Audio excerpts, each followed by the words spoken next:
May follow-up question dyan si Kuya Gorgie. Oh. Sabi niya gano'n, syempre kung sa tahanan, di ba, si Miss Julia at nasusunod. Direct sa CCM Productions naman daw po. Gano'n naman daw po ka-involved si Ma'am Julia? Hands-on din daw po ba siya sa CCM? Ako po. Nung una, lahat ng problema at production ko, ako lang. Ako lang nag-absorb, kwento lang ako sa kanya. Siyempre sabi ko nga gano'n, hindi ko kakayanin talaga mag-isa. Kaya nung pinasok ko si Jules ngayon, siya lahat actually mas marami na siyang trabaho sa akin. Kasi lahat ng finances, siya nagbabayad ng ganito, siya nag-check ng lahat ng ganyan. Na pag inano namin, mas marami na siyang trabaho sa akin. Kasi ako ngayon nasa creative lang ako eh. Ako nagka-casting, ako nagbibigay ng kwento, ako nagpapatakbo ng production. Pero yung mga babayarin, kasi yun ang pinakasakit sa ulo. Diba? Yan yung mga problema sa mga isang production o sa isang negosyo eh. Yun po. Nay, may tanong naman din si Miguel of One Knows. Ayan. Sabi po niya, bilang mga taong abala daw po sa trabaho at sa buhay, gaano daw po kahalaga sa inyo ang isang safe at maasang LPG sa bawat tahanan? Napaka-importante po niyan kasi lalo na po kami sa trabaho namin. Halos maghapon, di ba po, wala kami sa trabaho. Na-check lang namin ang aming tahanan through CCTV. Kasi kung ano nangyari, di ba, check mo yan kung safe ba, kung whatever, kung ano ba nangyari sa ano.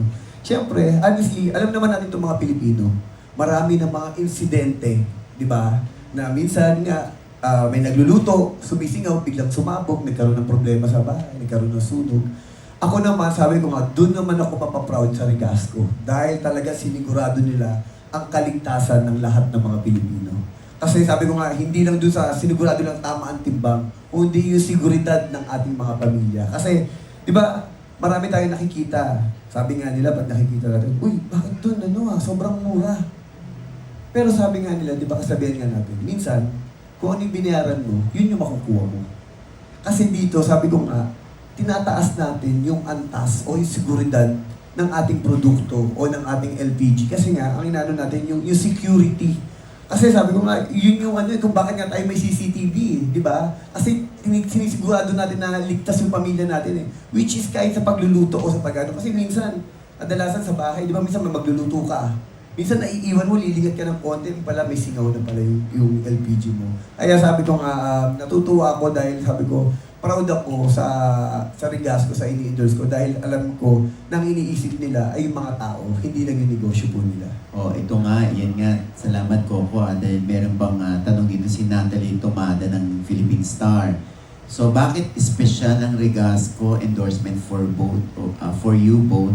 And what does perfect match really mean to you when it comes to choosing the right brand, the right project, and the right partner for a campaign? Ba't ganun kayo kamitikuloso sa pagpili ng i-endorse? Kasi Coach, hindi yung kami ngayon, yung kung nasan man kami ngayon, hindi naman namin to nakuha sa isang pilik lang. Hindi naman kami sumali sa isang reality and then after that nanalo and then nandito na kami. Pinaghirapan namin to. Lalong-lalo na ako, yung nagsimula ako sa lahat sa indie films. Alam naman ng karamihan sa atin yung history ko. Talagang ginapang ko. From indie films, napasok ako sa television, from talent, extra, support, kontrabida, and then after that, nabigyan ako ng break. Sabi ko, lagi ko pinag-iisipan na parang ang isang bagay kasi, lalo na kami napaka-importante po para sa amin, na parang kung anong bagay na ini-endorse namin, yun kasi ang pinagkakatiwalaan ng mga tao. Kaya nga kami yung kinuha endorser. Kaya nga kami, kasi, kumbaga, pag nasira ang produktong yun, kagaya po sabi ko kanina, masisira rin ang lahat ng mga pinaghirapan namin. Kaya nandito kami ngayon sa inyong harapan dahil ganun kami ka-proud. Lalo na ako, 3 years na ako. Kasi kunyari, kung halimbawa may nakita akong mali o pangit sa sistema o sa produktong in-endorse ko, in 1 year, I'm sure aalisin na ako ng manager ko dito. Pag-uusapan na namin yun na, sayang yung pinaghirapan natin sa mahabang taon, makakasira sa natin. Kasi ang makikita dyan yung pangalan mo. Yun po. Kaya, sabi ko nga, yung tiwala na ngayon nandito kami sa harapan ninyo, ibig sabihin, ganun po kami ka-proud sa Rigasco. Kaya po namin ito ini-endorse. So, yan. So, wala bang lugar ang pagpasok sa politika kay Coco? Wala po. Okay. Ang bilis. Wala po. Hindi tagabantay eh. Maraming, honestly, Coach, ano naman to? Matagal na yan. Almost every, pag may election, lagi akong tatanungin dyan, paulit-ulit na masira ko. Sabi ko, honestly, wala akong interest kasi nakikita ko kung gaano kahirap Diba? Hindi ko sinasabing meron naman tayo talaga na matitinong politician. Pero napakahirap ng sitwasyon. Kasi like kunyari po ngayon sa sitwasyon kong ganun, kung nakakatulong naman ako kahit konti sa ating mga kapwa Pilipino, kahit sa sarili kong pamamaraan, okay na ako dun. Kesa ang gawin ko is ano po yung sarili ko doon, and then after that, syempre iba-iba ang intention sa'yo ng tao eh. Depende kung ma-appreciate nila yung ginagawa mo o sisirain ka nila. Kaya sabi ko nga, mas better na to na tahimik na lang kami bilang partner, and then tahimik na lang din ako sa trabaho ko. At least, sabi ko, sa simpleng pamamaraan, mas makakatulong tayo sa maraming mga Pilipino. Yes. Ayan. At syempre, alam mo, habang nasalta si Direk Coco at si Miss Julia, no, mas lalo talagang nagiging affirmative. No? It's an affirmation talaga na perfect match sila at perfect talaga sila maging endorsers ng Regasco. Di ba? Dahil nga talagang nakikita natin yung kanilang partnership sa buhay, pati sa mga partnership nila sa mga endorsements. Kasi kung gaano kami tikuloso si Direk Coco at si Miss Julia sa showbiz, ganun din dun sa mga ini-endorse nilang mga brands. Actually, sa patatanoy ko na po, si Ma'am Maloy, si Josa, nakatrabaho ako, si Oji. Sa totoo lang po, mahigpit ako. Napakahigpit ko pagdating sa trabaho, napaka-mitikuloso ko. Yung iba, siguro baka misunderstood ako, akala nila na ang sungit ko o ano. Kasi sabi ko nga, nasa trabaho ko eh. Which is ganun din ako sa mga bagay na sa mga produkto na ini-endorse ko. Hindi sa akin pwedeng lulusot. Kasi sabi ko nga ganun, pinagkatiwalaan ako ng mga boss ko, pinagkatiwalaan ako ng mga tao, hindi ko sisirain yung pangalan ko. Kasi pag trabaho, yun po yung pananaw ko sa buhay ko. Kaya kaya ako sinishare to kasi nga, bukod kasi sa ini-endorse ko, pati po sa mga projects na ginagawa ko, ganun din po ako. Mas inuuna ko yung kapakanan ng ibang tao, kahit na sabi ko nga, kahit na dumarating yung pagkakataon na minsan, dahil ako kahit paano nakakapag-produce ka sa mga pelikula o sa mga shows na ginagawa namin. Kahit malugi, okay lang. Basta sabi ko nga, ang importante, yung pangalan na may iwan ko sa mga tao. Yun po yung pagkatao ko bilang Yes. Correct, tama. Habang nagsasalita si Coco, nakatingin ako kay Julia. Kasi para siyang amazed na amazed kay Coco. Yes. Ano yung laman ng isip mo habang nagsasalita si Coco ng kanyang wisdom, ng mga experiences niya? Totoo po yung term yun, na-amaze talaga ako sa kanya every time. Kahit lagi ko siyang kasama. Kasi kung tutusin po, apart pa lang po ng heart ni Coco yung nakikita ng lahat. Kasi sobrang buti ng puso nito. So yung mga intentions niya na tumulong, sobrang marami pa po yung hindi nyo alam. Kasi ganyan po siyang klaseng tao, ganun po siya ka-private, hindi na pinaalam.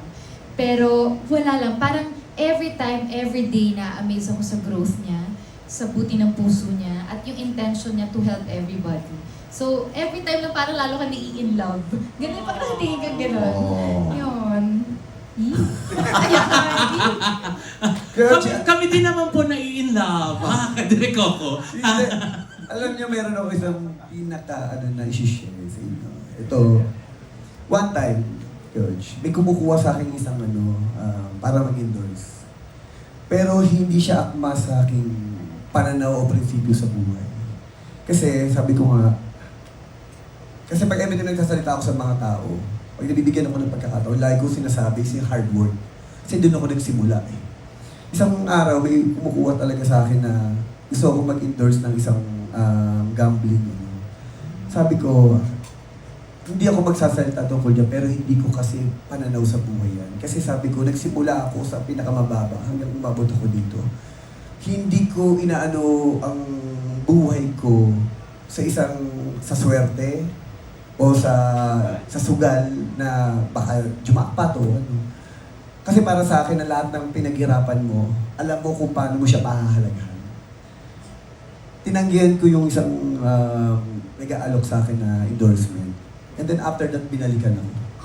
Hindi ko akalain sa talang ng buhay ko na o-opera na ako ng ganong kalaking halaga. Alam niyo, tapos after that, nung diniscuss namin yan ni Jules and then my manager na gano'n, sabi namin gano'n, aanin natin ganito kalaking halaga, pero kung ano naman yung masisirang buhay ng mga tao. Hindi ko sinasabing against ako, ang sinasabi ko lang to, personal opinion ko to. Kasi sabi ko nga, marami kasi ako nakita na naging happy, naging ganyan. Then after that, nasira yung buhay. Parang hindi ko yata kaya yun. Kasi sabi ko, kung ano man meron na lang tayo, kung ano man meron na lang ako, okay na yun. Kaysa maghahangad pa ako ng sobra-sobra, and then after that, alam ko naman marami akong masisira mga tao. Yes. Kaya ako kinukwento to kasi sabi ko nga, hindi porkit may nagbigay sa akin ng trabaho, nagalok sa akin ng trabaho, ginagrab ko agad. Kasi sabi ko, maaba na rin yung pinaghirapan ko eh. Kailangan mas maprotektahan ko yung pangalan ko. Yung dignidad na pinangahawakan natin ngayon. Kasi sabi ko, yun yung pinagkakatiwalaan sa akin ng mga tao. Eh. At yun ang ngayon na, yun ang ayokong masisira. Kaya kahit sa mga boss ko, sabi ko nga, yung salita ko, yung laway ko, pwede mong isangla. Yun lang po. Pero kung paglilinaw lang to, you have nothing against doon sa mga artista na nag-endorse. Ay, hindi po. Kasi may kanya-kanya tayong kanya-kanya tayong Paniniwala. buhay, kanya-kanya tayong paniniwala. Ako kinukwento ko, sinishare ko lang po yung karanasan ko. Kaya ako rin yun. Hindi po ako. Okay, thank you po. Exciting na. Oo. Siguro isa sa mga last question natin, galing ulit kay Chad Rosete. Habang lumalaki po yung Regasco at lumalawak po yung kanilang network nationwide, ano pa po mga exciting plans or initiatives po na malulook forward ng mga consumers after po nitong major partnership launch na ito?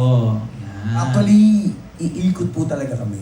Iikot kami sa buong bansa. Kasi sabi ko nga, marami pa mga lugar na siyempre, sabi ko nga na gustong maabot ng Regasco, mapakilala sa kanila. Kasi sabi ko nga, hindi lang naman ito isang negosyo eh. Kung hindi ang iniisip natin, ano yung tamang kalidad na maibibigay natin sa mga tao. Kailangan mapakilala natin ito.